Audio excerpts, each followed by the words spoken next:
For me, Assassin's Creed is essentially a long, epic story of a guy in the prison going in a machine called the Animus, and he's going to relive the life of his ancestors. In Assassin's Creed 2, we follow Desmond, who's going to live the life of Ezio Auditore da Firenze. The meaning of Ezio's name, in following with the tradition established by the first Assassin's Creed, is that Ezio means eagle. Eagle, or the flying one. Its origins come from Greece. He's a young noble from Florence at the beginning of the game. He's studying to follow in his father's footsteps. His father, as far as we know, is a banker. As a rich boy in Florence, he doesn't really see the hardships of the peasants and other poor people.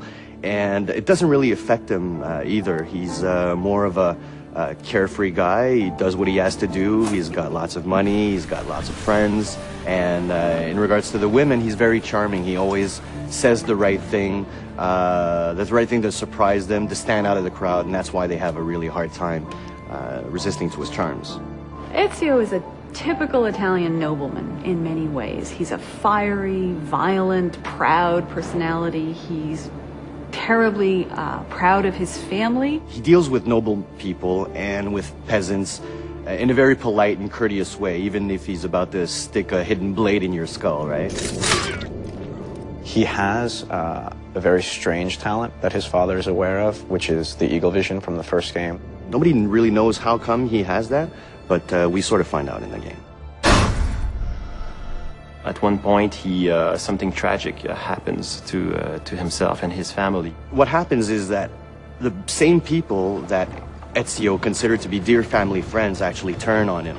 People that are very close to him are taken from him, and becoming an assassin and acquiring the skills will give him the abilities necessary to exact revenge. When you're used to just living free and living without a worry in the world, and all of a sudden the entire Florentine army is looking for you, and you have to protect your mother, you have to protect your sister, and you have to defend yourself, changes everything in his life. So going from this life of la dolce vita, in Italy, it will have to become this guy who needs to kill in order to survive. We see Ezio progressing very much so throughout the game, physically as well as emotionally and in his personality.